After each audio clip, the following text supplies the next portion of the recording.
विठ्ठला विठ्ठला. आपल्याला सुख मिळावं अशी आपली इच्छा आहे, आपल्याला सुख मिळावं अशी संतांची इच्छा आहे, आणि आपल्याला सुख मिळावं अशी शास्त्राची इच्छा आहे. शास्त्र आपल्या सुखासाठीच प्रयत्न करतं, संत आपल्या सुखासाठीच प्रयत्न करतात, आणि आपणही आपल्या सुखासाठीच प्रयत्न करतो.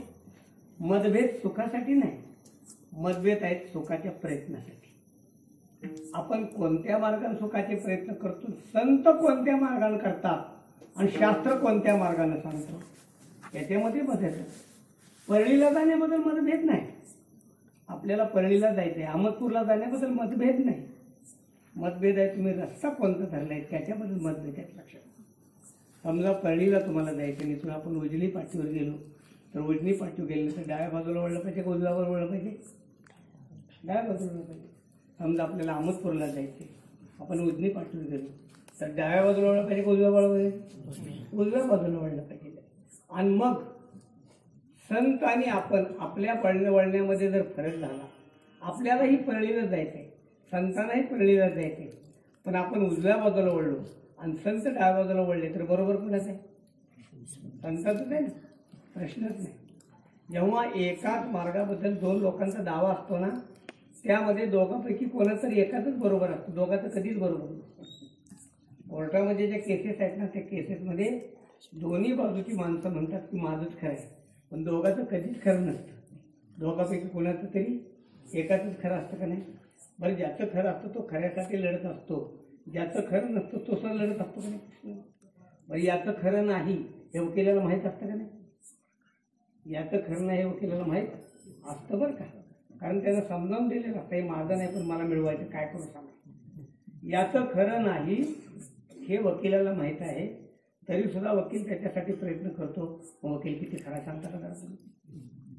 सांगा ना वकील किती खरा, प्रश्नच नाही. विषय असा आहे, कोर्टामध्ये गेलेल्या दोघा माणसापैकी एकाच बरोबर आहे. कधी आता निकाल कधी लागेल ते बघून घ्या, प्रश्नच नाही.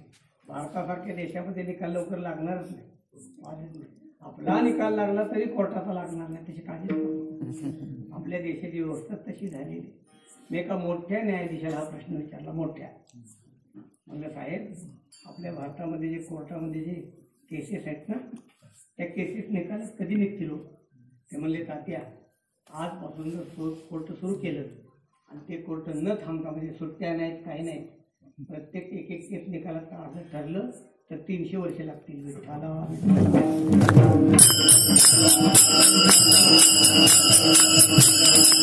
माझा विषय रस्ता चालणाऱ्यामध्ये दोघांपैकी एकाच बरोबर आहे, कोर्टात जाणाऱ्यापैकी दोघांपैकी एकाच बरोबर आहे. सुखाचा प्रयत्न करण्यामध्ये आपण आणि संत आपल्या दोघांपैकी एकाच बरोबर आहे. मग काय तुमचं काय म्हणणं आहे? आपलं बरोबर म्हणूया का संतांचं बरोबर म्हणूया? काय म्हणा, म्हणा की आपलं बरोबर आहे, आपलं बरोबर असं म्हणा. तुम्ही कोण धाडस करता म्हणा की आमचं बरोबर आहे? नाही, आपलं बरोबर आहे असं आपण कधी म्हणणार नाही. मी उदाहरण सांगत असतो, मुलाचं पोट बिघडले, पोट बिघडल्यावर मुलाला औषध द्यावं हे आईला माहीत आहे. आई मुलाला औषध देते, पण मुलगा औषध घेत नाही. औषधाची बाटली मुलगा लांब पडतं, आई म्हणते बाळा औषध घेत, तुझं पोट बिघडलेलं नाही, मला औषध नको, मला गुळच खायला. आता मुलाचं म्हणणं आहे गुळ खाल्ल्यानंतर पोट राहील, बरोबर आहे ना, आणि आईचं म्हणणं आहे औषध खाल्ल्यानंतर पोट राहील. दोघांमध्ये बरोबर कोणाचं आहे? म्हणा की मुलाचं बरोबर आहे, मुलाचं बरोबर कोणाचं बरोबर आहे? आईचं बरोबर आहे. परत ऐका, जरा बोललं तर काय बिघडत नाही, बोलायचं नाही, पण मी विचारलं नक्कीच बोलायचं नाही, प्रश्न असं आहे. आता आईचं का बरोबर आहे? आईचं बरोबर काय? त्याचं सरळ साधं उत्तर आहे, मुलापेक्षा आईला ज्ञान जास्त आहे. उत्तर आहे का उत्तर? आईचं बरोबर काय? मुलापेक्षा आईचं ज्ञान जास्त आहे. आता परत इकडे या. सुखाच्या बाबतीत आपण आणि संत दोघांचे मतभेद आहेत. आपलं बरोबर आहे का संतांचं बरोबर आहे? संतांचं बरोबर. अगदी बरोबर बोलत राहा, काय बिघडत नाही, त्याच्यामुळे माझा अपमान जर काय होणार नाही. संतांचं बरोबर आहे. आता परत एक प्रश्न आहे, संतांचं का बरोबर आहे? की संतान आपल्यापेक्षा बरोबर आहे ना, आपल्यापेक्षा ज्ञान कोणाला जास्त आहे? संतांना. आता परत ऐका, मग ऐकण्याचा प्रसंग आला तर संतांनी आपलं ऐकावं का आपण संतांचं ऐकावं? आपण संतांचं ऐकावं. आता पुढचा तो प्रश्न विचारतो की तुम्ही संतांचं काय काय ऐकले तेवढं सांगा. किती सांगू तरी नाही कधी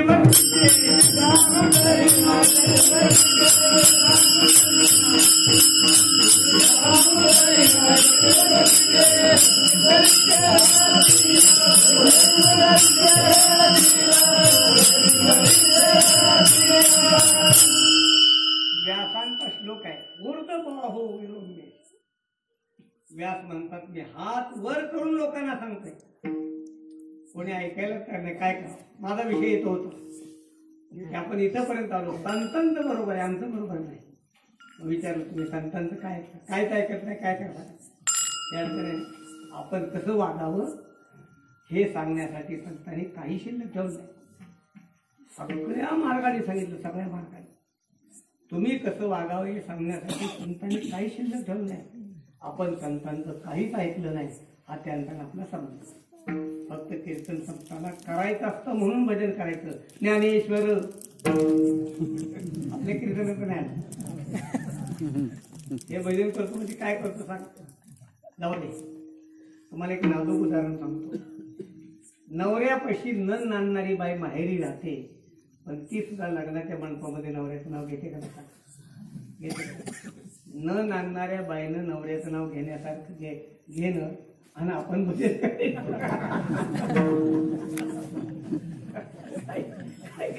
काय फरक आहे हो? त्या बायला विचारलं, बाय नवऱ्याचं नाव तर चांगलं घेते, तू तिकडे का जात नाही? जाऊ दे म्हणजे मी ना वाईट येतं पण नाव घेतो. आमच्या दिंडीमध्ये पंढरपूरला आम्ही आषाढीला जातो ना, आषाढीची आळंदी येतात, आम्ही आळंदी जात नाही, आम्ही पंढरपूरची आळंदी चाल जातो. आमची चाल वारी असते. तर चाल वारी असताना बरोबर पंढरपुरात आम्ही द्वादशीला निघतो. तर वट पौर्णिमा म्हणजे सावित्री वट सावित्री पौर्णिमा असते तिथे, ज्येष्ठ शुद्ध पौर्णिमा. तर त्या आमच्या दिंडीत एक भागीरथी नावाची मुलगी होती बरं, भागीरथी. तिचं नाव आम्ही त्याला भागूबाई म्हणायचो. भागीरथी नावाची बाई होती. तर ती पौर्णिमेला आवर्जून वडाची पूजा करायची बरं, पण नवऱ्यापाशी कधीच न नांदता. आता गंमत काय, आम्ही तिला म्हणजे भागूबाई पूजा कशाला करते म्हणल्या, वट सावित्री आहे ना. अगं म्हणलं वट सावित्रीचं शास्त्र असं आहे की ज्या बाया पूजा करतात त्या वडाला म्हणतात जन्मोजन्मी हाच पती मागतात का नाही. तू जर वडाला जन्मोजन्मी हाच पती मागत असतील तर आता तिथं का जात नाही सांग ना. सरळ साधं उत्तर आहे. नवऱ्याजवळ न नांदणाऱ्या बाईनं नवऱ्याचं नाव घेण्यामध्ये काय हाशील आहे हो? तसं संतांचं न ऐकता आपण संतांचं म्हणजे काय मग ऐका तर संतांचंच ऐका ना. आपण आजच्या अभंगामध्ये सुखाचा विचार करणार आहोत की आपला सगळा प्रयत्न सुखांचा आहे आणि आपल्यामध्ये संतांमध्ये बदभेद काय. अगोदर आपल्या सुखाची कल्पना मांडतो. आपल्या सुखाची काय कल्पना आहे? ल्यावे पावे खावे असावे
सुखाची आपली कल्पना काय सांगा.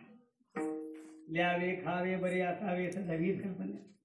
अंगावर चांगली कपडे असावी, घरात खाण्यासाठी चांगले चांगले पदार्थ असावेत, खेडेगावातली बाई उद्या सकाळी कालवण काय करायचं एवढाच विचार करते ना. उद्या सकाळी कालवण काय करायचं, भाजी कोणती करायची. शहरातल्या बायांचा शब्द वेगळा आहे. शहरातल्या बाया उद्या भाजी कोणती करायची हा विचार करत नाही. त्या म्हणतात उद्या मेनू कोणता, मेनू. शहरातल्या शब्द उद्या मेनू कोणता लक्षात. आणखी अजून थोडंसं सामान्य शहरामध्ये मेनू कोणता. पुण्या मुंबईसारख्या शहरामध्ये मेनू कोणता हा शब्द नाही. पुण्या मुंबईसारख्या शहरामध्ये उद्या ढाबा कोणता हा विचार. उद्या कोणत्या ढाब्यावर जायचं. द्यावे खावे बरे असावे सदैव है ना. यावत जीवम कम जीवेत ऋणम कृत्वा घृतं पिबेत भस्मीभूतस्य देहस्य पुनरागमनम कुतः. जोपर्यंत जीवन आहे तोपर्यंत सुखानं जगावं. कर्ज काढून का होईना पण तूप प्यावं. ऋणम कृत्वा घृतं पिबेत. चांगलं खावं, पक्वान्न खावी लागेल. ज्ञानोबा सांगतात इंद्रिय रुची सारिके करविती पाकनिके. आपल्याला आवड नाही कोणताही पदार्थ केला तर देवाला नैवेद्य दाखवावा लागतो. शास्त्र आहे ना. आपण देवाला नैवेद्य दाखवतो. आपण देवाला नैवेद्य दाखवतो तेव्हा जे पदार्थ करतो ते देवाला विचारून करत नाही, आपल्या मनात करतो. उद्या काय करायचं, काजूचा शिरा करायचा, बदामाचा शिरा करायचा, बटाट्याची भजी करायची असं. आणि मग ते देवाला दाखवतो. इंद्रिय ज्ञानोबा सांगतात इंद्रिय रुचीच आहे. इंद्रियांना आवडणारे डॉक्टर नको म्हटला तरी सुद्धा विठ्ठला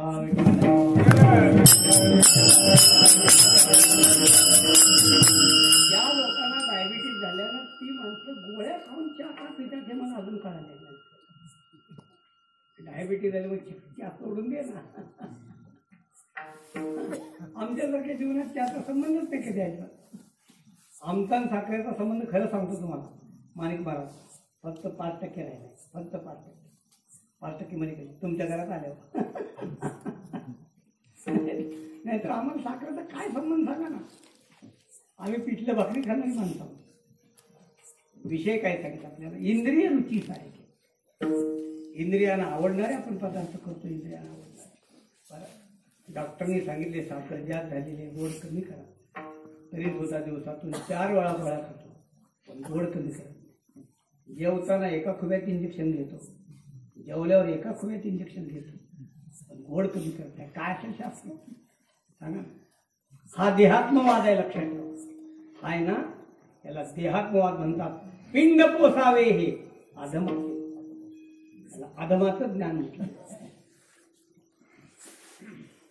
आपली कल्पना मांडली सुखाबद्दल. विस्तृत आहे पण मर्यादित माणूस. सगळ्या अभंगाचा विचार करायचा आहे ना. सुखाबद्दलची आपली कल्पना काय झाली. ल्यावे खावे बरे असावे सदैव. संतांची कल्पना आहे काय किती विरुद्ध आहे. दिल्ली तो बहुत दूर आहे. कधी मिळेल सांगा. दिल्ली लवकर गाठता येणार नाही. आपण गल्लीत सोडलेली नाही. आणि गल्लीत राहून दिल्लीच्या गप्पा कधीच करू नये. माणसानं निवडणूक जवळ आली की दिल्लीतल्या गप्पा गल्लीत का करतात. आणि गल्लीत बसून दिल्लीतली बाकीचं सांगतात. तिथं कोण आहे मी तुम्हाला सांगतो. म्हणजे तिथं कोणी येईल तुझ्या गल्लीतलं बघणं काय. आपल्या घराच्या समोरच्या गटारातली घाण निघायला तयार नाही. वार्ता मात्र दिल्लीच्या करतो. कशासाठी मी का सांगितलं आपल्याला. आपली कल्पना काय आणि संतांची कल्पना काय. 36 ताकडा विरुद्ध टोक आहे. जिथं भोगाशिवाय आपल्याला करमत नाही तिथं संत भोगाची इच्छा करत नाही. न मिळो खावया न वाढो न मिळो खावया न वाढो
खावया न वाढो संतान, केवढा फरक आहे.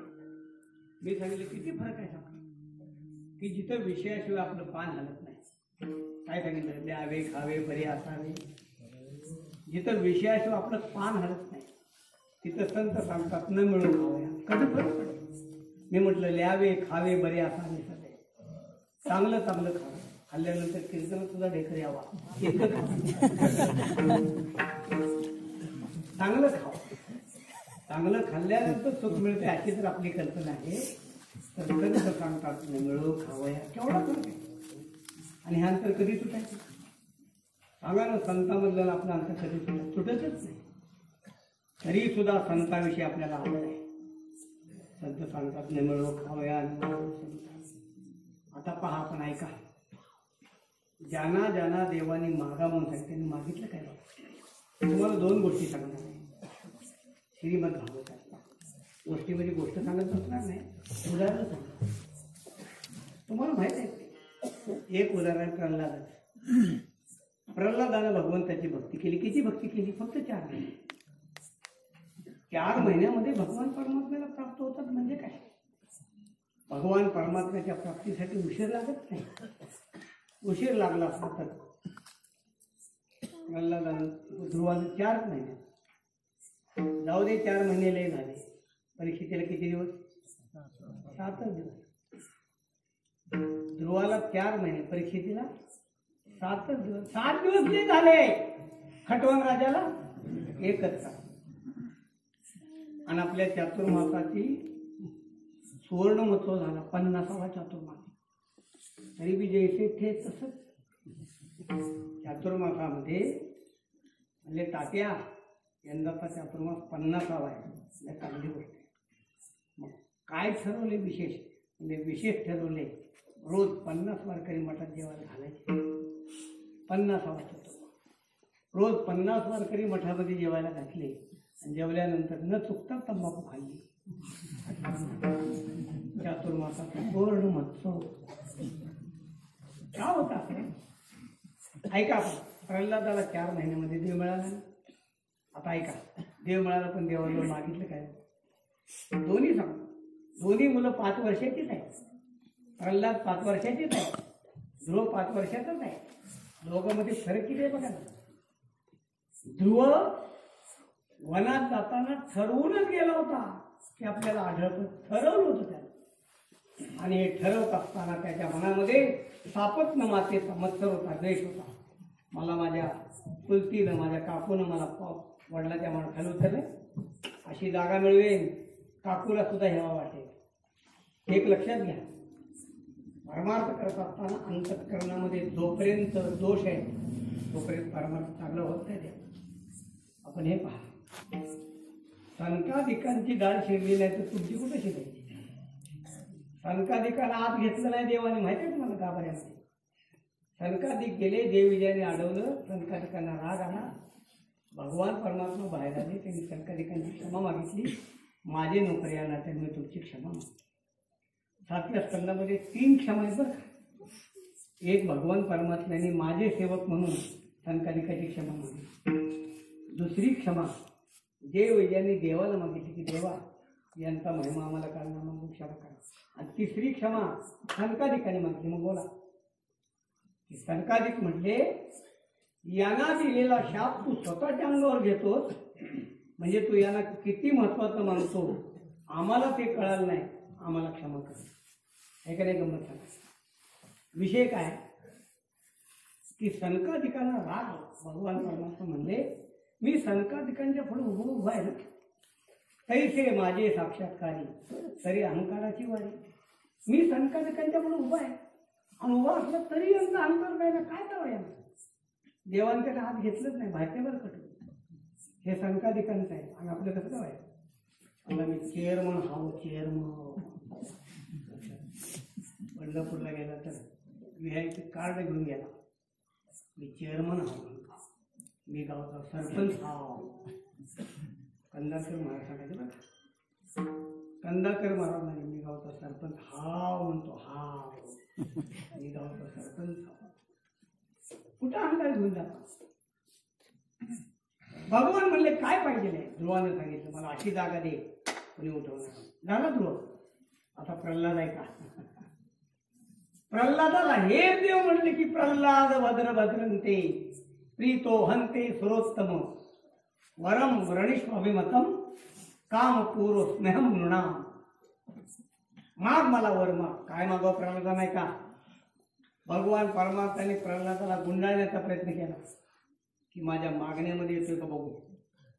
मागण्यात आला तर मागण्यात गेला तर मग अर्थार्थी भक्तामध्ये घालून टाकूया. भगवान परमात्म्याला गुंडाळ बघत होते. भगवान प्रल्हादानं भगवान परमात्म्याला गुंडाळतो. बोला, भगवान परमात्मा प्रल्हादाला चुकवायचा प्रयत्न करतो. बघू सापडतो. मागड्या माग माग काय तू माग. प्रल्हादानं मागितलं. काय मागितलं आहे का? प्रल्हादानं मागितलं. देवा म्हणले तू तुला द्यायचे ना, तू द्यायचे. खरंच देणार, खरं देणार. मी मागेल ते देणार का? हो म्हणले. तू मागेल ते देणार.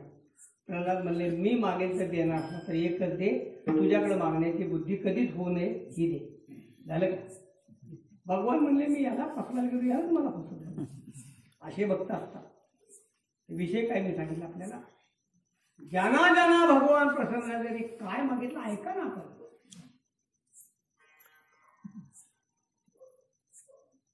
रंतीदेव राजा, रंतीदेव राजा त्यांना 48 दिवस उपास आहे. 48 आणि 48 दिवसानंतर अन्न नाही मिळालं. एक घडावर पाणी मिळालं.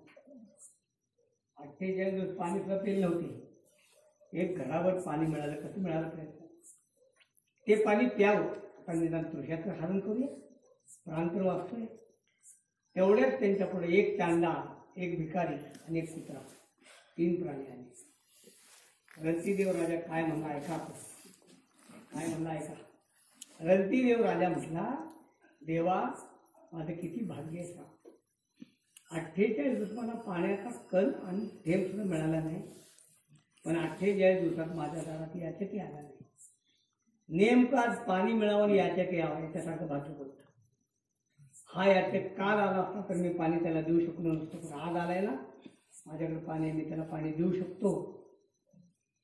खरं म्हणजे ते 3 भिकारी नव्हते. ते ब्रह्मा विष्णू महेश होते. साक्षात राजा काय करता. प्राण जाण्याची वेळ आली तरी तुला अवधारे सरपत नाही. काय अवधारे आहे तुझ्याकडे. बोला मी तुला काय देऊ. तिन्ही देवांचं तुला काय देऊ. तर काय मागितलं रंतीदेवान बघा. आपण रंतीदेव सांगतो न त्वहम कामये स्वर्गम. मला स्वर्ग नको. न त्वम कामये स्वर्गम ना राज्यम. मला राज्य नको. ना पुनर्भवम. मला स्वर्ग नको, राज्य नको, मोक्ष सुद्धा नको. कीर्तनात मोबाईल वाजाय सुद्धा नको. वाजून याची काळजी घेत जाऊ. उगतच सांगतो बरं का तुम्हाला. उगत आहे का तर उगत आहे का. तुम्ही कोणत्याही मस्जिदमध्ये जा.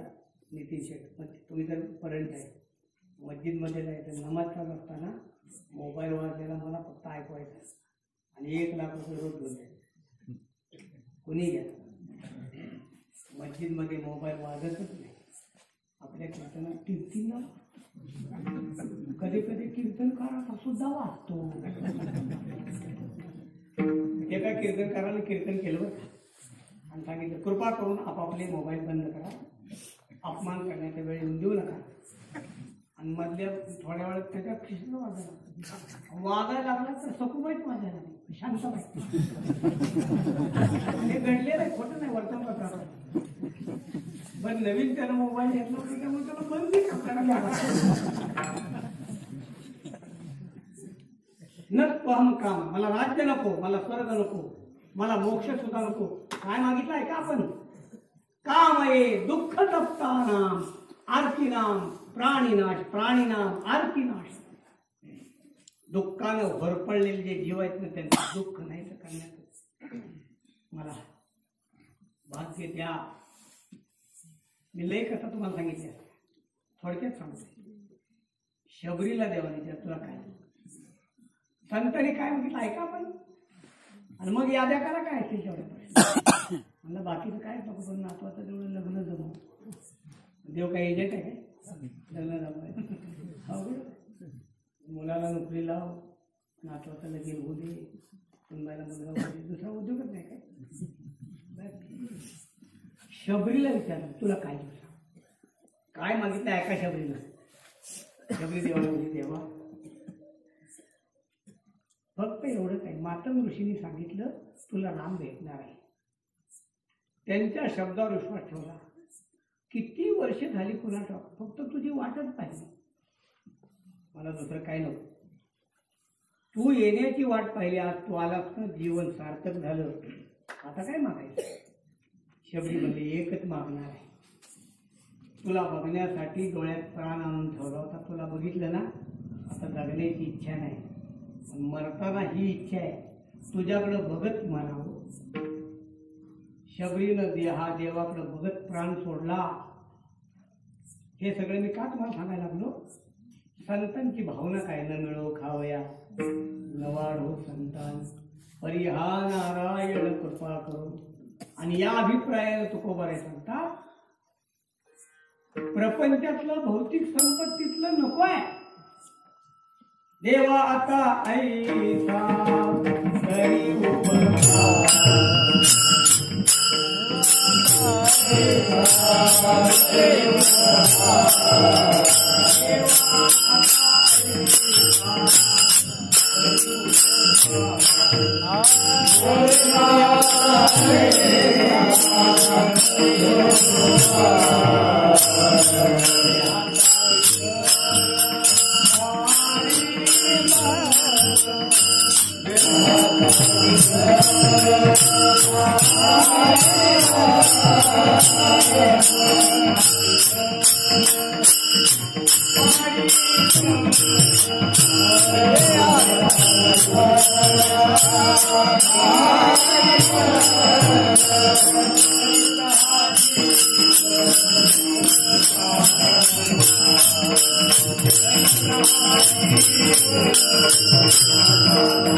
करी उपकार देहाचा विसर भाडीवर तुकोवर या भागामध्ये देवाला विनंती करतात, आम्हाला देहबुद्धी नको आहे.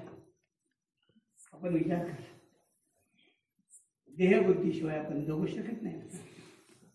ज्ञानोबाऱ्यांनी ओळी दिलेले देह धनाची आवड.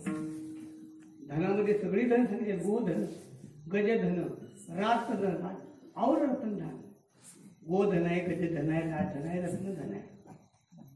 जमीन सुद्धा धनच आहे. ज्ञानोबार नवीन धन ओळखून देह धनाची आवड. सदा भयतया ते न सोडी, विसंबो न शके धोंडी काठीण्य. जसं धोंड्याला सोडून काठीण्य राहत नाही, काठीण्य आणि धोंडा याचा अनन्य संबंध आहे, तसं भय आणि देहबुद्धी याचा आनंद संबंध आहे. आणि आपल्या जीवनामध्ये आपण जेवढं करतो ना तेवढं देहबुद्धी वाढवण्याचं काम करतो. माणसं येतात देवाला पण पाहतात द्या. मगाशी मी इकडे येता येता परियोजनाच्या दर्शनाला गेलो. दर्शनाला आत जाताना बाहेर जे गेट आहे त्या गेटजवळ माणसाचा वय चांगलं 60 असेल जवळजवळ, मॅडम 55 वर्षाचे असतील. तर त्या गेटजवळ बसून ते फोटो काढत आणि मी आमच्या माणसांना बोलतो, म्हणजे वैद्यनाथ कसा लक्षात राहायचा. आपण वैद्यनाथाचं दर्शन घेतलं, बाहेर आलो, आपल्या फोनमध्ये फोटो काढतो, कसा आपण पाहण कसं आहे ते. अजून आहे का, अजून काय काय, परमार्थाची ही पहिली पायरी देहविसर्जन. पहिला काय त्याला शुभेच्छा म्हणतात. शुभेच्छा म्हणजे पहिला परमार्थाची पहिली पायरी. शुभेच्छा देवाच्या प्राप्तीची. केव्हा पण हे मड विसरलं तज्ञाचा नाही. देवाचा ऐसा करी उपकार. तुकोबर येतं देवाला सांगतात आमचा उपकार करा हो, आमचा उपकार करा. उपकार करून एवढं काम करा. देहाचा विसर पाळी मला देहाची आठवण ठेवून दिली. एक पूर्व पक्ष आहे की तुम्हाला देहाचा विसर पडायचा, मग व्यवहारात चिकार उपाय आहेत की थोडीशी घ्या. तुमच्या लक्षात आलं न पिणाऱ्यांच्या बी लक्षात आलं घ्या थोडीशी घेतल्यानंतर ब्रह्मानंदीला ओढ आल्यावर माणिक महाराज विचार म्हणत थंडी कमी झालेली दिसते जरा. हा म्हणजे आजच कमी झाली. एवढी कडाक्याची थंडी, खूप थंडी. अमेरिकेमध्ये -27 आहे, -27. विचार काही शून्याच्या खाली 27 आहे. पाक सगळे अमेरिका गोठून गेल्या पाक, आणि अजून असे 8 दिवस थंड. परळीमध्ये एवढी थंडी, रात्री घराच्या बाहेर पडायची सोय नाही. पण रात्री 12 वाजता रस्त्याने बघितल्या एका ठिकाणी तर भर रस्त्यावर मध्यंतरी स्वारी खुशाल पडली होती. थंड नाही, काही नाही अजिबात. कुठे देहाची आठवण सांगा. देहाचा विसर पडायचा आहे ना, जरा देहाचा विसर पडायचा आहे ना, तू झोपा की झोपले विसर पडतोय ना. देहाचा विसर पडायचा आहे ना, एखादं गुंगीचं औषध घ्या, इंजेक्शन घ्या बोलीचं. तुकोबारे सांगतात हा उपाय नाही. दारू पिऊन, भोलीचं औषध घेऊन, इंजेक्शन घेऊन, झोपून देहाचा विसर पडत नाही, देहाची आठवण राहत नाही. देहाची आठवण न राहणं वेगळं आणि देहाचा विसर पडणं वेगळं. मग कसं काय तुम्हाला उदाहरण सांगतो. देहाची आठवण न राहणं वेगळं आहे. समजा तुम्ही डॉक्टरकडे गेला, तुम्हाला काहीतरी ऑपरेशन करायचं आहे. डॉक्टर पहिल्यांदा इंजेक्शन देतात भोलीचं इंजेक्शन दिलं की 2 मिनिटामध्ये तब, आणि मग असा खेळात होता तरी काय हालचाल नाही, काय नाही. बरोबर आहे. अशी अवस्था आहे. आता विसरायचं, मी भूल सांगितली. आता विसरायचं. विसर भुलीचं औषध घेऊन नाही. कोणी एकी भुलली नारी, कोणी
तुम्हाला विसर सांगतो मी. भूल वेगळी, इंजेक्शन भूल. सावध झाली होती म्हणला मी कुठे आहे, म्हणलं हॉस्पिटलमध्ये. लई भूक लागल्या म्हणलं पाणी तर द्या प्यायला. आलं ना. देहाला बेशुद्ध करून नाही. देह काम करतोय. देवा काम कोणता करतोय की त्या मथुरेमध्ये गेलेले आहेत. त्यांच्या डोक्यावर दह्या दुधाचे माठ आहेत आणि त्यांना म्हणायचं होतं दही घ्या, दही घ्या, दूध घ्या, दूध. पण जरा गडबड झाली. देखीला डोळा त्वची वदनी, देखीला डोळा बैसला म्हणी त्वची वदनी उच्चार. आणि त्यामुळे ते वेगळेच म्हणून गोविंद घ्या विक्रेतू कामा किल गोपकन्या, मुरारी पादार्पित चित्तवृत्ती, दत्याधिकं मोहवशादौच्य. गोविंद दामोदर माधवेति कृष्ण गोविंद हरे मुरारे हे नाथ नारायण.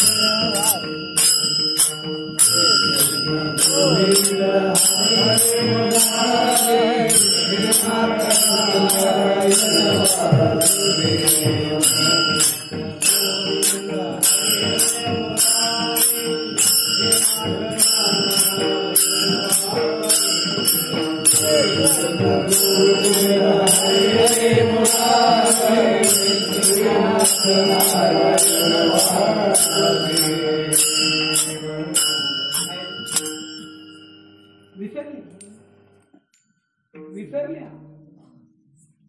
गवळणींची ही अवस्था पाहिजे. मथुरेतल्या लोकांची काय अवस्था होती? ते हसत होते. तव तव हसती. मथुरेतले लोक गोकुळातल्या गोळीला हसत होते. तिच्या डोक्यावर घ्या दुधाची माटण म्हणताना म्हणते गोविंद घ्या कोणी मागवलं द्या गे. तुकोबऱ्या सांगतात आपुलियाचा विसर भोळा गोविंद कळा कौतुकी. आणि म्हणतो का म्हणे हसे जल नाही काल ते ठाई. त्याला म्हणतात देहाचा विसर पायी.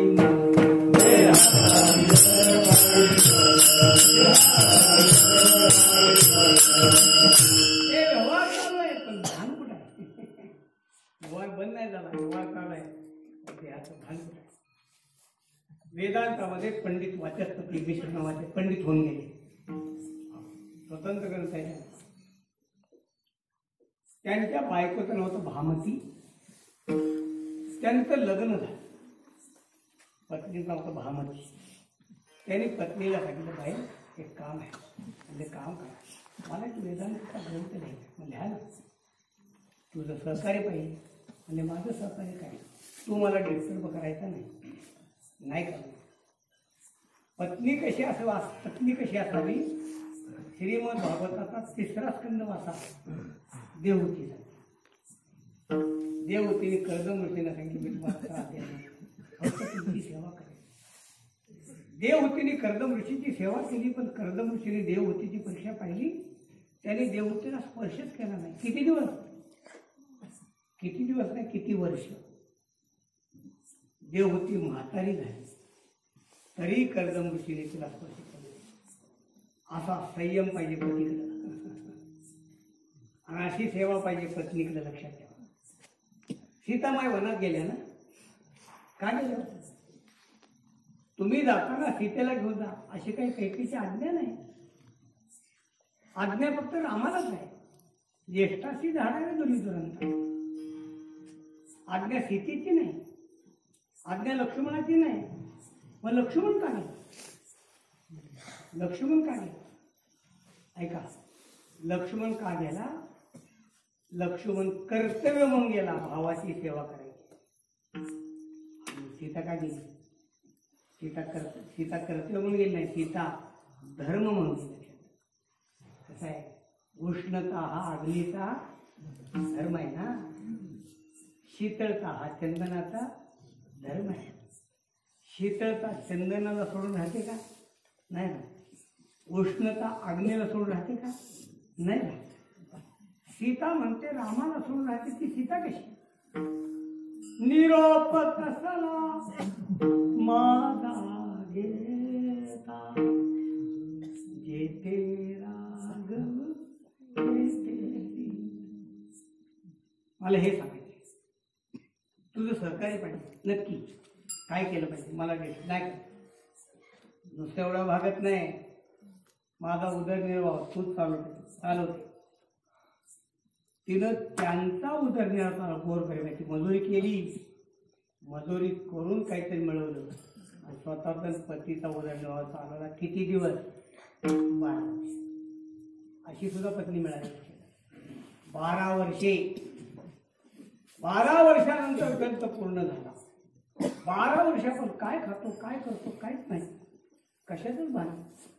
फक्त ग्रंथ लिहिणं. उठणं, गंगेत आंघोळ करणं, कपडे बदलणं, जेवणं, जेवल्यावर नंतर वाघपोशी करणं, दिवसभर लिहितच राहणं. त्या बाईनं रात्री कळल्याला लिहिण्यासाठी सण काढ्याची आग्नी करून उजेड दाखवला पोथी लिहिण्यासाठी. पण त्यांना दिसलं. असे 12 वर्ष गेली आणि 12 वर्षानंतर त्यांचा ग्रंथ पूर्ण झाला. तर त्यांना खूप समाधान वाटलं. त्यांनी ग्रंथाचं दर्शन घेतलं. मस्तक ठेवून डोळ्यातून घळघळ पाणी वाहत होतं. देवा तुझ्या कृपेने सगळं पूर्ण झालं. हात जोडले, देवाला डोळे मिटले. जेव्हा डोळे उघडले तर त्यांनी पाहिलं तर आपल्या समोर एक बाई बसलेली आहे. तिनेही हात जोडल्यात आणि तिच्याही डोळ्यात पाणी. त्याने त्या बाईला विचारलं, आपण कोण? कुणाला विचारलं? आपण कोण? तुम्ही पंढरीच्या वारीत चालता, एका दिंडीत चालता, तरी दोघांकडे 2 मोबाईल असतात, तरी दिंडी थांबली. अगं तू कुठे आहे तुझं? ती म्हणजे मी मसनात आहे. 12 वर्षानंतर पत्नीला विचारत होते आपण कोण? आता ती पत्नी रडायला लागली. म्हणजे रडत आहे का? ते म्हणजे मी तुमची धर्मपत्नी आहे. त्याने पुढचा प्रश्न विचारला, माझं लग्न कधी झालं? देहाचा विसर पाळीला,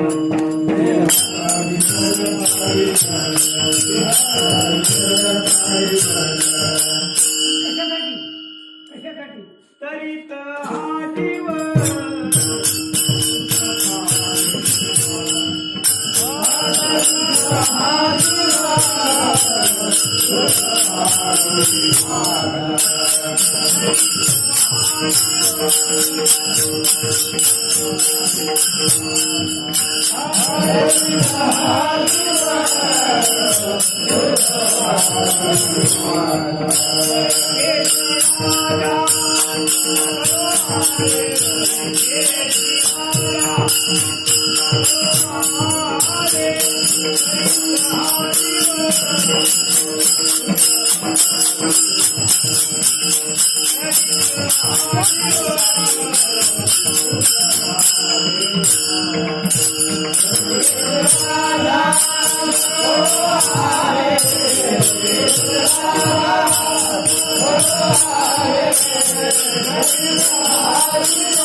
मी मगाशी बोललो आपल्याला सर्वात प्रसन्न केलेली आहे. देहाच्या आठवामध्ये आपल्याला सुख आहे आणि संतांना देहाच्या विसरामध्ये सुख आहे. कसं आहे ते आपण नंतर बघू. तरी कहाची सुखे पाहणारा बरे तुकोबर आहे सांगतात. मला हे कळालं, देहाच्या विसरामध्ये सुख आहे हे मला कळाले. देहाच्या विसरासाठी काय केलं पाहिजे? मागणी एकच आहे. देहाचा विसर एकच मागणी. बाकीचे 4 करणं कशाला केलं? बाकीची 4 करणं मागणी नाही. बाकीची 4 करणं याच्यासाठी आहे की मला जो देहाचा विसर पडायचा आहे तो कोणत्या माध्यमातून पडावा हे पुढच्या ज्यात आहे. मुख्य मागणी एकच आहे. जेवत असताना विचारलं पाहुण्याने, बेत काय आहे? म्हणजे बेत आहे श्रीखंडपुरीचा. का ताटात बघितलं तर नुसती श्रीखंडपुरी नव्हती. त्याच्या शेजारी भात होता, त्याच्या शेजारी भाजी होती, त्याच्या शेजारी वरणाची वाटी होती, त्याच्या शेजारी पापड होता, त्याच्या शेजारी लोणचं होतं, त्याच्या शेजारी कुरवड्या होत्या. कशात सांगत बसू? तोंडात जेवण श्रीखंडपुरीच आहे. बाकी कशाला मागणी? श्रीखंडपुरी पाठवण्यासाठी मागणी देहाच्या विसरायची आहे. मग पुढची 4 करणं कशाला? देहाचा विसर कसा पडेल? देहाची आठवण कोणाला आहे?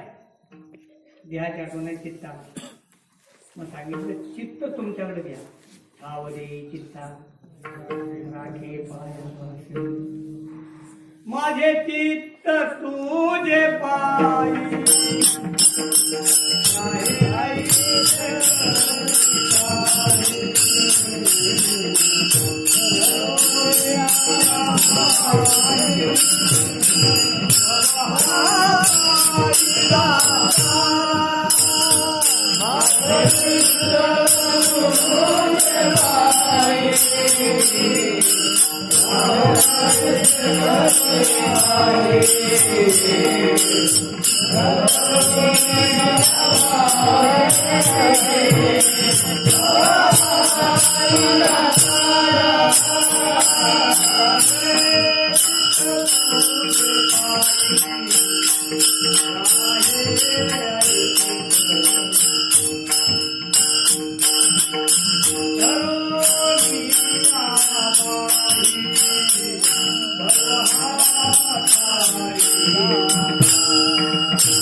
विशेष म्हणजे पोवाड्याच्या गात्यामध्ये जी भोपाळ्याची ओळ आहे ना त्या ओळीत नाही घातली.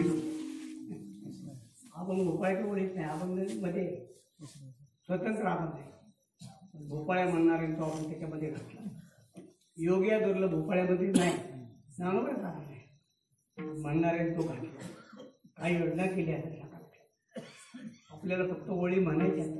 पाहता वंचनीचे काही नाही भगवंत सुंदर ते ध्यान उठा उठा प्रभा झाली योग्या दुर्लभ ज्ञानियांचा गुरु राजा महाराज चित्ती तुझे पाय बाबाचे काय म्हणता एवढे कशाला वेळ काढले कोणाला म्हणणाराला म्हणताना त्रास होतोय. ज्याने जोडले त्यांना किती त्रास झाला असेल. भजन करा आहे ना. ज्ञानेश्वरी वाचताना मांडी घालून कड येतो 3.5 तास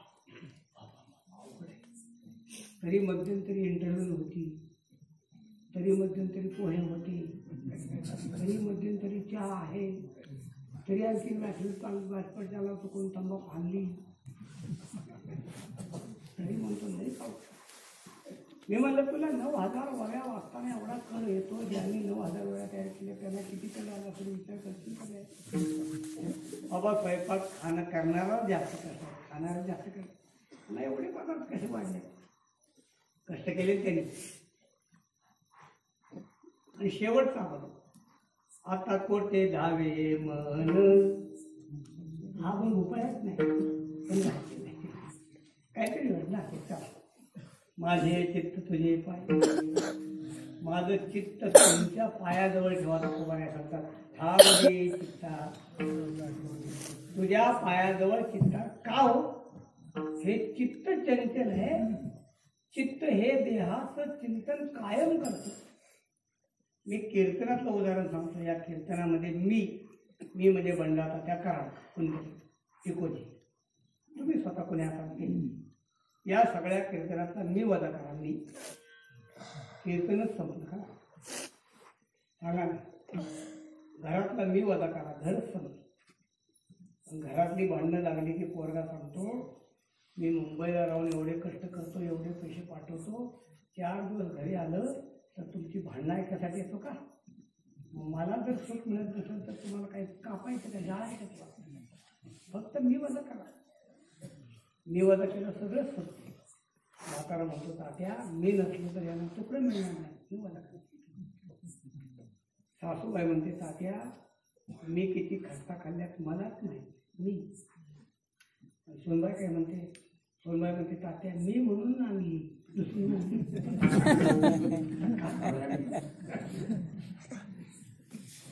सगळे कीर्तन तुम्हाला सांगतो माझ्यासाठी. माझ्यापुरतं बोलतोय मी मी बंडाचा त्या करता ह्याचं वादन केलं तर बाकीचं कोण काय राहतच नाही. बघा तुम्ही काहीच नाही. सगळ्या मी मध्ये ते चित्त आहे. मी करतो. तू कोण सांगतो त्याला इकडं सारखं पडतंय ना. दृढ माझे मन येथे राखावे बांधून ठाव देई चित्ता नुसत्या चित्ताला नव्हे सकळ वृत्तीशी अखंडित. आणि तेवढ्या करता हे चित्त आर वाटेला जाऊ देऊ नका. आस भय चिंता चित्तामध्ये आशा आहे. आता सगळ्याचं विस्तार मी करू शकत नाही का कीर्तन. चित्तामध्ये आशा आहे, चित्तामध्ये भय आहे, चित्तामध्ये लाज आहे, चित्तामध्ये काय चिंता आहे, चित्तामध्ये लज्जा आहे, चित्तामध्ये काम आहे, चित्तामध्ये सहा सांगितल्या. आपल्या परमार्थामध्ये 6 गोष्टी सांगण्याची पद्धत आहे. आता बघा अहंकारम बलम दर्पम कामम क्रोधम परिग्रह बरोबर कर्मयोगी आहे. आणि आपण कसं बोलतो काम क्रोध मद मत्सर दम अहंकार क्रम वेगळे. काम क्रोध मद मत्सर दंभ अहंकार. पण 7 आहे. अहंकारम बलम नर्पम कामम क्रोधम परिग्रहम 7 आहे. या अभंगामध्ये 7 आहेत. क्रम वेगळे असतील.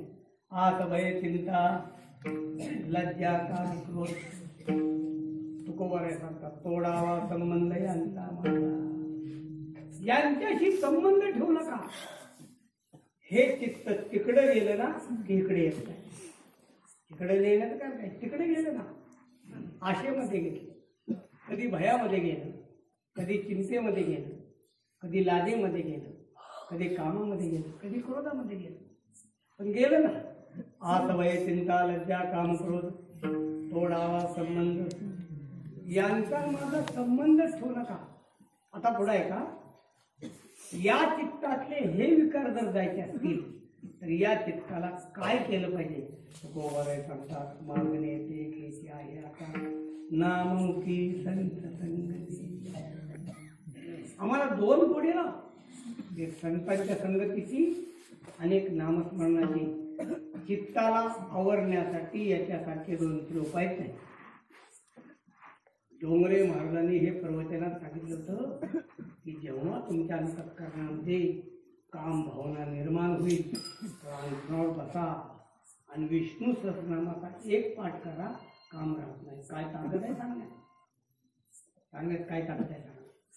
बस भगवान परमात्म्याचं प्रेम अंतःकरणात आलं की विषयाचं प्रेम राहत नाही. मंदोदरी राहणारा विचारते का हो तुम्ही रामाशी वैर करून काय मला स्वतःचं नुकसान करून घेताय. स्वतःची सगळी मुलं गेली, प्रधान गेले, राक्षस मेले, अजून वेळ गेली नाही. देऊन टाका ना सीतेला. कशाचं तेवढं नुकसान करून घेताय. रावण हसला. रावण म्हणला मंदोदरी हे बघ तू पतिव्रत आहे तर लक्षात ठेव. शास्त्रकाराने तुझं नाव पतिव्रतेमध्ये घातलेलं आहे. अहिल्या द्रौपदी सीता तारा मंदोदरी तथा. पंचपतिव्रतेमध्ये मंदोदरीचं नाव आहे. बाई तुझं नाव पतिव्रतेची आधीच आहे आणि तू असं उलट कसं बोलतेस का. म्हणजे काय अगं पतिव्रतेचं व्याख्यान असं केलेलं आहे ज्ञानोबरायांनी. पतीच्या मता अनुसरोनी पतिव्रता. पतीच्या मताला अनुसरून असते ती पतिव्रता. पतीच्या मताला विरोध करते ती पतिव्रता नाही. मोठी माणसं बुद्धिभेद करण्यात 1 नंबर आहे. रावण हुशार आहे. त्यानं मंदोदरीला बुद्धिभेद केला बरोबर. पातिव्रत केक आहे. तू पतिव्रत आहे ना, मला विरोध कशी करते. मंदोदरी मार चुकलं माझं. मला तू असं कर, मला सीता कशी मिळेल ते सांग. बदलली की मंदोदरीनं रावणाला उपाय सांगितला. म्हणजे तुम्हाला सीता पाहिजे ना. हो ते साधी गोष्ट करायची. तुम्ही सीतेला कसं आणलं सांगा. गोसाव्याच्या रूपात.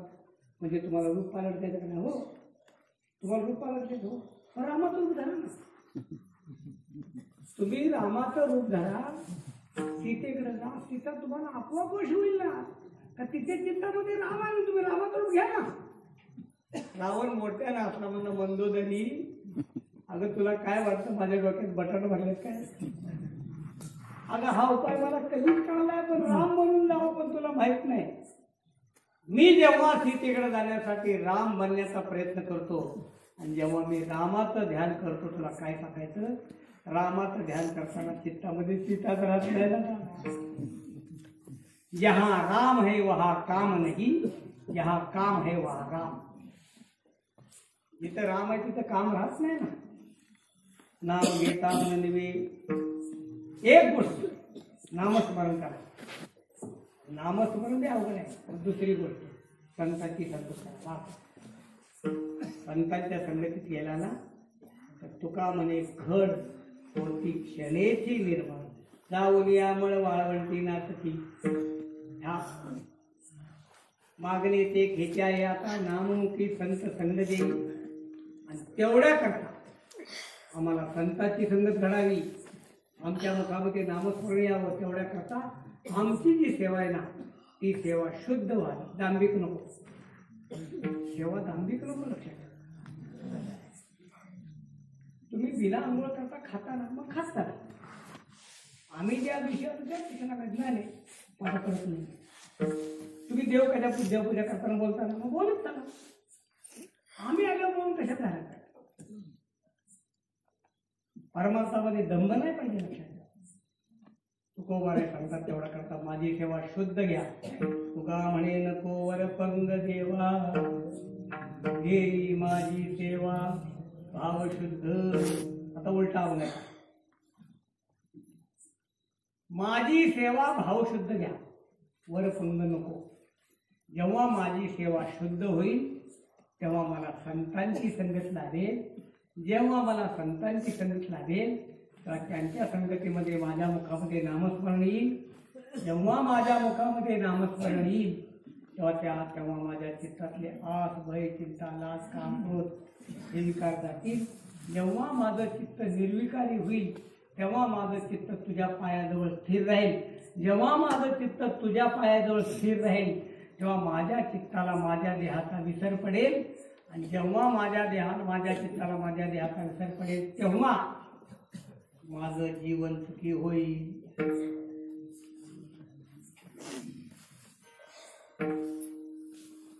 देवा आता ऐसा हरी उपकार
देहाचा विसर पडण्यासाठी बाकीची साधनं भरपूर आहेत ना.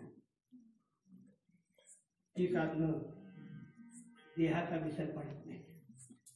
उलट गंमत आहे का, दारू पेल्यानंतर देहाचा विसर पडत नाही, देहाचा अहंकार वाढतो.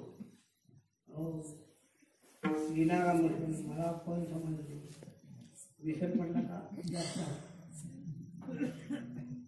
सगळं गाव एकत्र सगळं गाव दारू पेल्यावर सगळं गाव एकत्र काय विसर. देवाच्या ठिकाणी प्रार्थना का आहे? तुम्हाला देहाचा विसर पडायचा, तुम्ही देवाच्या प्रार्थना का करता की देवाला का सांगता? त्याचं कारण एकच आहे बा, भगवान परमात्म्याने आपल्या शरीरामध्ये जे जे घटक दिले ना, इंद्रिय, त्या इंद्रियामध्ये सगळ्यात महत्वाचं हे आहे चित्त.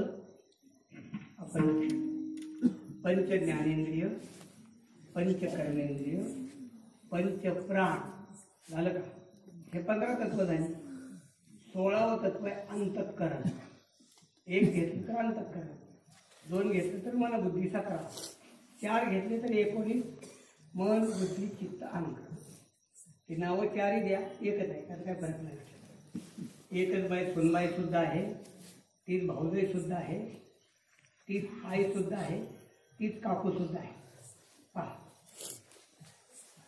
एकच बाई घरात वेगवेगळ्या भूमिका सापडते. सासू सासऱ्यांची सेवा करते तेव्हा ती सुनबाई आहे, जेव्हा दिराची सेवा करते तेव्हा ती भाऊजाई आहे, जेव्हा मालकाची सेवा करते तेव्हा ती पत्नी आहे, जेव्हा जाऊबाईची सेवा करते तेव्हा ती जाऊबाई आहे, आणि मुलाची सेवा करते ते आहे. बाई एकच आहे, भूमिका वेगळी आहे. चित्त एकच आहे, भूमिका वेगळी आहे. जेव्हा चित्त अभिनिवेश धारण करतो, हे कुणी केले? अहम. हिमालयात गेले, हिमालयात, आणि केदारनाथाच्या पायरू बसून फोटो काढला बघा. पायरू बसून ट्रीप गेली होती किती लोकांची? 100 लोकांची. 100 लोक पायरूवर बसले, 100, आणि फोटोग्राफरनं 100 लोकांचा फोटो काढला. आता फोटो किती आहे? फोटो आहे 4x6. थोडा 4x6. 4x6 मध्ये किती माणसं बसली? 100. एका माणसाला किती जागा वाटण्याची बघता का काढायचं प्रमाण काढायचं 1 सेंटीमीटर तर लय म्हणजे एक समजूया एका माणसाचं डोकं 1 सेंटीमीटर. आम्ही तुमच्या घरात आलो तर म्हणून सांगतो काय तात्या आम्ही बद्रीनाथला गेलो केदारनाथला गेलो तो हे बघा केदारनाथच्या ठिकाणी काढून राहतात. आम्ही फोटो बघायला लागलो तर तो बरोबर सांगतो 4थी वेळ आहे का ना त्या 4थ्या वेळेत 5 बसली ना तो मी आहे. 4थ्या वेळेत 5 नंबर कमी आहे बाकी 99 खालाच झाले कुठल्या कुठे गेले. अभिनिवेश एक चित्त अभिनिवेश धारक त्याला अहंकार म्हणतात. तेच चित्त पूर्वापार चिंतन करतात त्याला चिंतन असतात. तेच चित्त संकल्प करतं तेव्हा मन म्हणतात. तेच चित्त निश्चय करतं तेव्हा त्याला बुद्धी म्हणतात. एकच आहे. मग देवाच्या दारात काय कारण आहे त्याचं कारण आहे हे सगळं दिले कोणी सगळं कोणी दिले. श्रीमद भागवताच्या 6व्या स्कंदामध्ये देवहूतीनं कर्दमऋषींना आहे ना कपिल मुनीनं प्रश्न विचारलाय. फार सुंदर आहे वाच. तर देवहूतीने काय विचारले.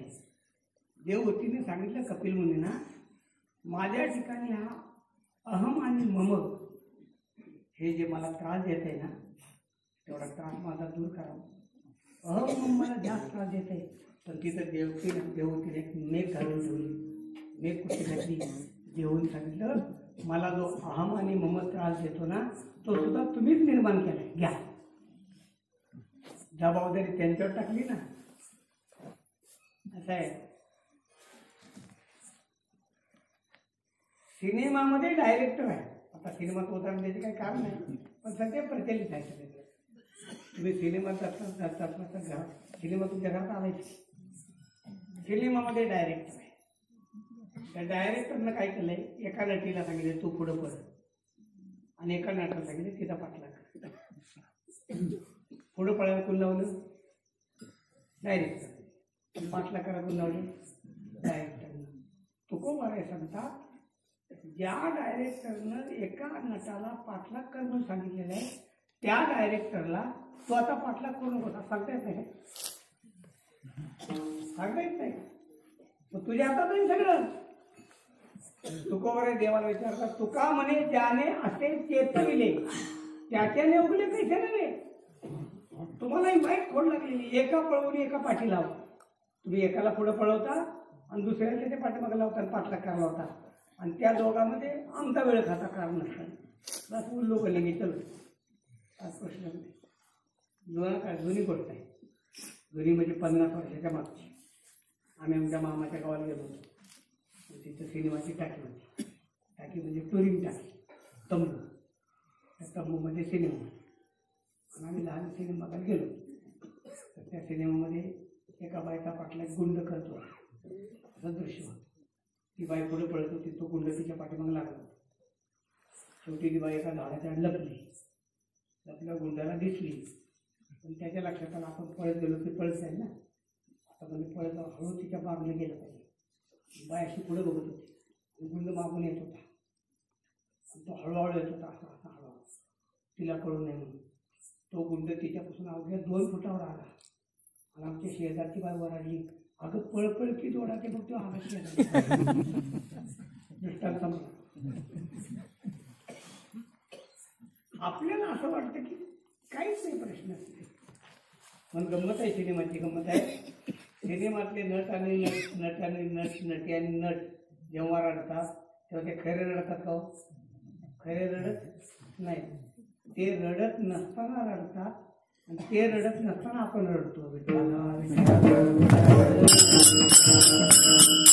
त्याच्यापेक्षा आणखी उल्लूपणा कुठला माझा विषय आहे. ज्या डायरेक्टर सांगितले तू पाठलाग कर त्याला सांगता येत नाही पाठलाग थांबव म्हणून. सिनेमाचा शेवट कसा करायचा हे ठरवूनच कथा चालू होती ना. अंदाजा नव्हती ठरवूनच. कादंबरीचा शेवट कसा करायचा हे ठरवूनच लेखक लिहायला बसतो ना. आधी सुरुवात नसते कादंबरीला आधी शेवट असतो. तो ठरवतो की आता शेवट कसा करायचा आणि मग तशी सुरुवात करतो ना. डायरेक्टर पिक्चर कसा बंद करायचा आणि मग तो पिक्चर चालू करतो ना. भगवान परमात्मा डायरेक्टर आहे. चित्ताचा तू साक्षी, तुझं करे सर्व, काय करू गर्व आता पुढे. आणि भगवान परमात्मा सांगतात, भ्रामयन सर्वभूतानि यंत्रारूढानि माया. देवाच्या दारातच प्रार्थना का, देवालाच का, ज्यानं हे चित्त निर्माण केले त्याच्याच अंगात ही ताकद आहे की तो चित्ताला आवरू शकतो. आणि म्हणून तुकोबाराय सांगतात, देहाचा विकर पाळी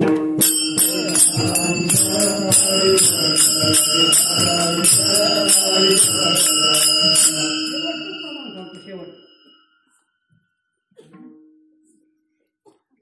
प्रेम देवाचे गेले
प्रेम ही गोष्ट फार अवघड आहे. प्रेम कुठे विकत मिळत नाही. प्रेम कोणत्या बावडीत निर्माण होत नाही. गाण काढा नाही. प्रेमाच्या कुठे गोळ्या मिळत नाही.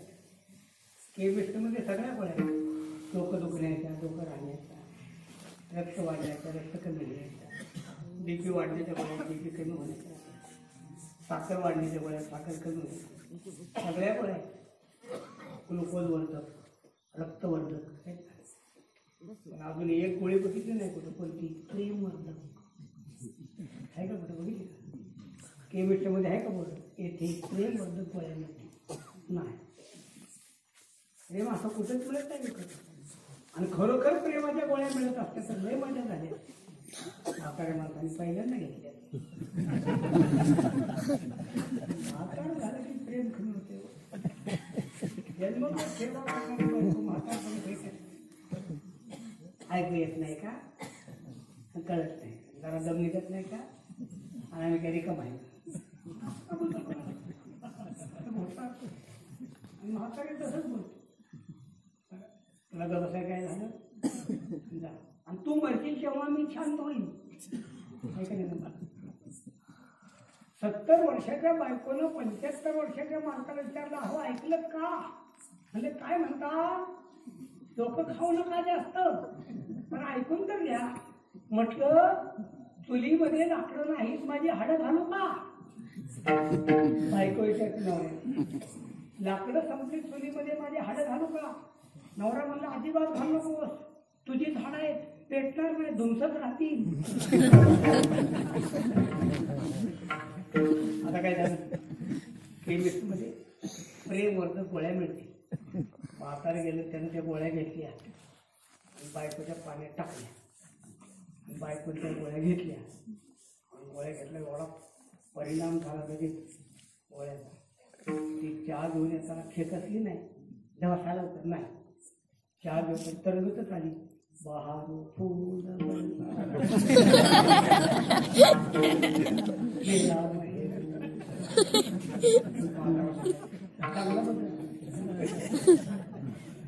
हे फक्त असण्यापुरतं आहे, असण्यापुरतं नाही.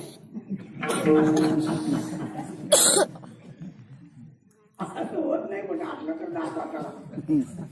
फक्त ऐका, प्रेम आहे ना, प्रेम देणारा फक्त भगवान.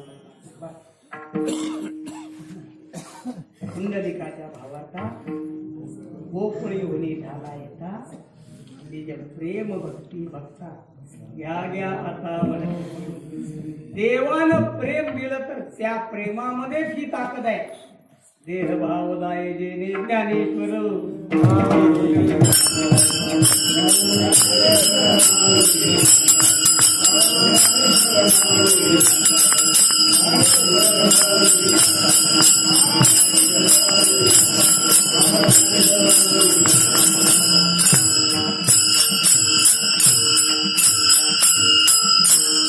संपलेला काय झालं काही सांगता येत नाही. परत 2 वर्ष 3 वर्ष जरा चुकामुकच झाली.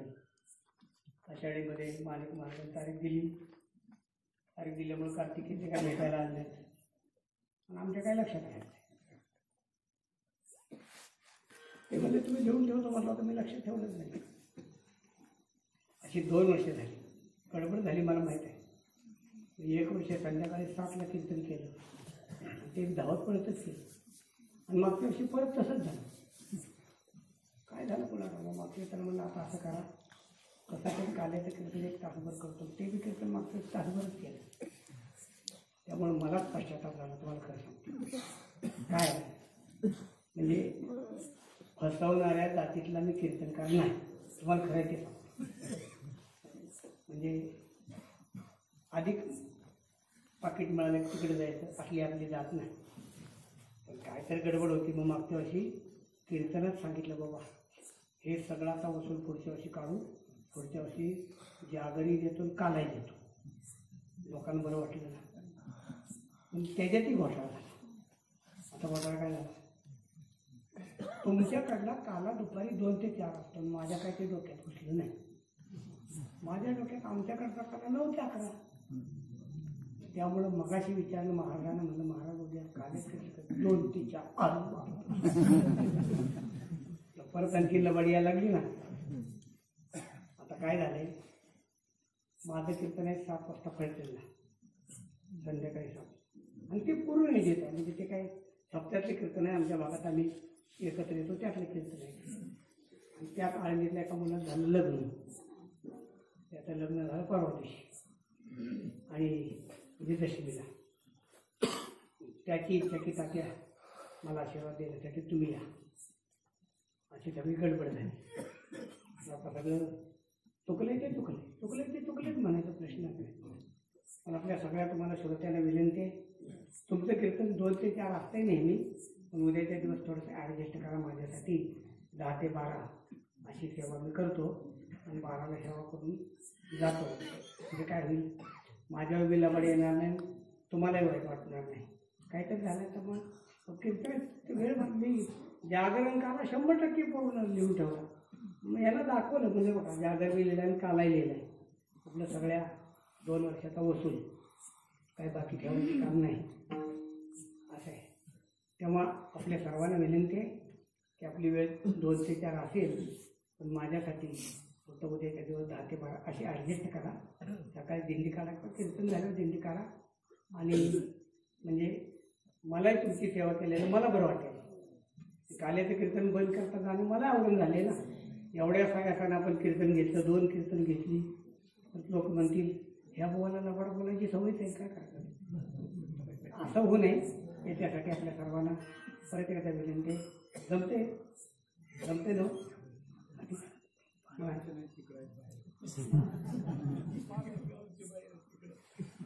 कोण होय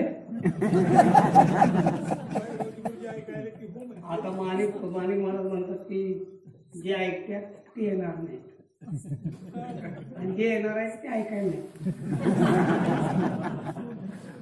असू दे आपण निर्णय घ्या. माझी काही आपल्याला हे नाही. नाहीतर मग आपलं थोडंसं चालवून घ्या. मी दुसरा एक पर्याय ठेवला यांच्याकडून. म्हणलं दिंडी तुमची निघते 9ला ना. म्हणलं मी 8 ते 9 कीर्तन करतो दिंडीचं आणि नंतर आणखी काल्याचं कीर्तन डबल करा. नाहीतर उद्या संध्याकाळी पण कीर्तन आहेत की. असो माझी आपल्याला विनंती आहे. आपल्यासाठी आग्रह नाही. तुकाराम तुकाराम.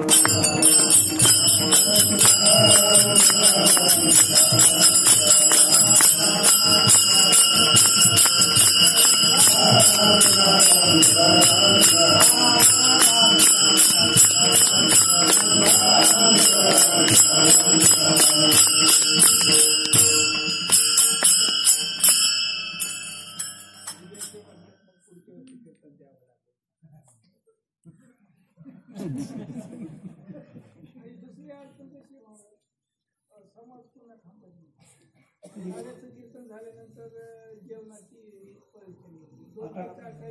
पुढच्या वर्षी माझी अडचण अशी आहे, खरं आहे ते सांगतो. आपण म्हणजे आता दोन्ही कीर्तन दिली त्यामुळे आपण वाटण्यातनं मुक्त झालो.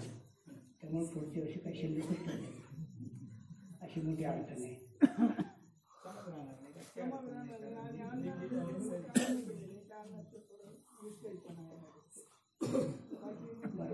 मग पुढच्या वर्षी दुपारी 2 ते 4 केलं तर चालतंय का?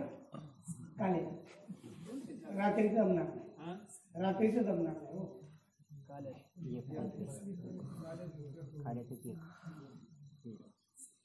आता खरं म्हणजे हे प्रकरण कोर्टात न्यायला पाहिजे.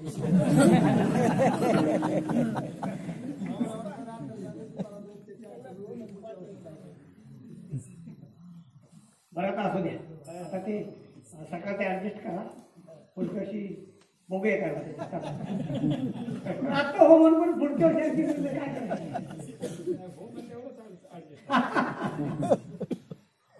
तुका म्हणे नको वरभंग